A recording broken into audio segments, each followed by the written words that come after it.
हाय student, विजय maths मराठीमध्ये आपलं स्वागत आहे.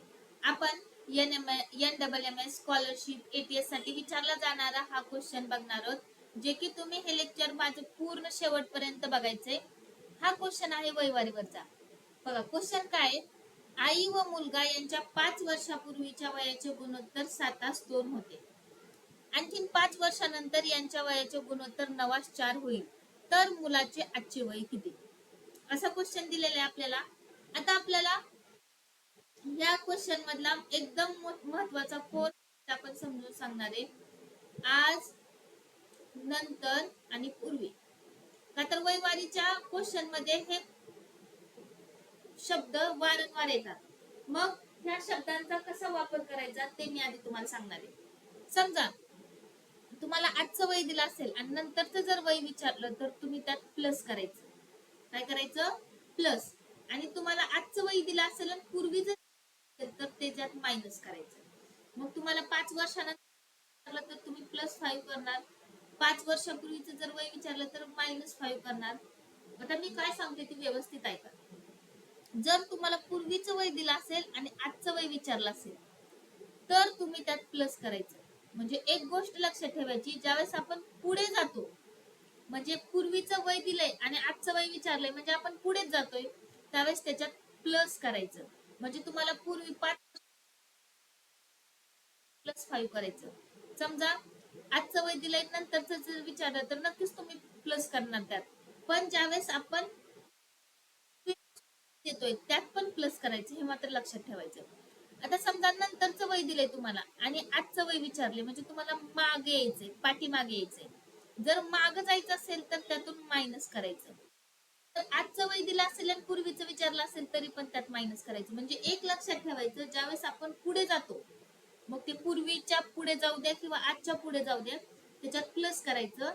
आणि जर पाठीमागे येत असेल तर त्यात काय करायचं? मायनस करायचं. म्हणजे तेवढे वर्ष मायनस करायचं. मग वर्ष पर्टिक्युलरली प्रत्येक क्वेश्चन मध्ये वेगवेगळं असू शकते. 5 वर्षानंतर, 10 वर्षानंतर, 5 वर्षापूर्वी, 10 वर्षापूर्वी, असं काही येऊ शकतं. त्या ठिकाणी जे वर्ष येईल ते वर्ष तुम्ही प्लस किंवा मायनस करू शकता. आता क्वेश्चन मध्ये जे पात्र दिलेत ना, ते पात्र आधी लिहून घ्यायचे. आई आणि मुलगा हे 2 पात्र दिलेत आपल्याला. आता आपल्याला त्यांचे 3 लेवलला वय दिलेत. म्हणजे 5 वर्षापूर्वीचं वय दिले, नंतर आजचं वय दिले आणि 5 वर्षानंतरचं वय दिले. अशा आपल्याला 3 लेवलला त्यांची वय दिले. मग आता आपल्याला 5 वर्षापूर्वीचं त्यांचं उत्तर दिलंय. काय दिलंय? 7:2. मग आईचं 7 आणि मुलाचं 2. जर बाळांनो गुणोत्तर दिलं असेल तर मल्टिपल एक्स मानायला विसरायचं नाही. म्हणजे तुम्हाला आईचं वय 7, मुलाचं वय 2, त्यांचं गुणोत्तर दिलंय. गुणोत्तर दिलं की त्याला मल्टिपल एक्स मानायचं, म्हणजे मानायचं. आता आपल्याला 5 वर्षापूर्वीचं गुणोत्तर दिले, आजचं विचारले, त्यामुळे त्यात आपण प्लस करणार. किती प्लस करणार? 5 प्लस करणार. मग आता आईचं वय किती आहे?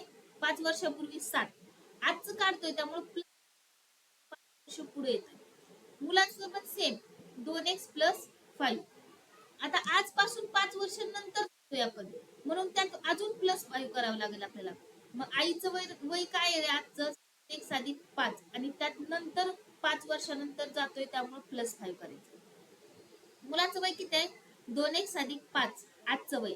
5 वर्षानंतर त्यात अजून +5 होईल, म्हणजे त्याचं वय किती होईल? 2x + 5 + 5. मग आईचं वय 7, 5 वर्षानंतर किती येईल रे? 7x + 10. मुलाचं 5 वर्षानंतरचं वय किती येईल रे? 2x + 10. इथपर्यंत सगळ्यांना क्लिअर झालं असेल. आता आपल्याला पुढे कंडिशन काय दिली? आणि नंतर त्यांचे गुणोत्तर 9:4 आहे. म्हणजे आईचं आणि मुलाचं गुणोत्तर 5 वर्षानंतर किती आहे रे? 9:4. आई आणि मुलगा आहे त्यामुळे आई मुलगा रेशो दिलाय, गुणोत्तर दिले, त्यामुळे एकाखाली एकच लिहायला विसरायचं नाही. आता 5 वर्षानंतरचं गुणोत्तर दिलंय, मग वय पण त्याचं 5 वर्षानंतरच घ्यावं लागेल ना. म्हणून त्याचं वय काय? आईचं वय काय 5 वर्षानंतरचं? 7x + 10. मुलाचं काय? 2x + 10. त्यांचं गुणोत्तर किती दिलंय? 9:4. ह्या 4 ने इकडे मल्टिप्लाय करा, ह्या 9 ने इकडे मल्टिप्लाय करा, क्रॉस मल्टिप्लिकेशन. 7x + 10, नंतर 9, 2x + 10. बाळांनो, आता आपल्याला काय करावं लागल, आतमध्ये गुणावं लागल. म्हणजे 4 ने आतमध्ये गुणलं 7 चोक 28 एक्स प्लस 4 धाय 40. 9 ने आतमध्ये गुणलं 9 दुनी 18 एक्स अधिक 9 धाय 90. आता काय करायचं आपण, व्हेरिएबल एका बाजूला, म्हणजे ही जी एक्स आहे ही एक्स एक्स एक्स एका बाजूला आणि ह्या संख्या एका बाजूला घ्यायच्या. मग आपण काय करू, 28 एक्स आहे असं ठेवू, 18 तिकडं प्लस आहे इकडे आल्यावर मायनस, 90 आहे असं ठेवू, 40 इकडे प्लस आहे तिकडे गेलं मायनस, 28 मधून 18 गेली किती राहिले रे 10, 90 मधून 40 गेली किती राहिले 50. 10 इथं गुणाकारात आहे, तिकडे गेलं काय झालं रे भागाकारात. 10 के 10 10 पाचा 50, म्हणजे x ची किंमत किती आली रे 5 आली. किती आली 5. पण आपल्याला कंडिशन काय विचारली, मुलाचं आजचं वय विचारले, मुलाचे आजचे वय विचारले.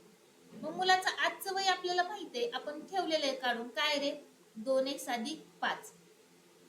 मुलाचं आजचं वय इथं आज दिले, आजचं वय मुलाचं किती आहे 2x अधिक 5. 2x अधिक 5. मग x ची किंमत आपण काढलेली आहे, किती आहे रे बाळांनो 5. 5 दुनी 10, 10 प्लस 5 किती झालं रे 15. म्हणजे मुलाचं आजचं वय किती आलं रे 15 वर्ष. म्हणजे ऑप्शन नंबर किती आहे रे 2. समजलं असेल सगळ्यांना. माझ्या चॅनलला नक्की सबस्क्राईब करायला विसरू नका, असे नवनवीन व्हिडिओ पाहण्यासाठी, आणि शेअर आणि लाईक नक्की करा.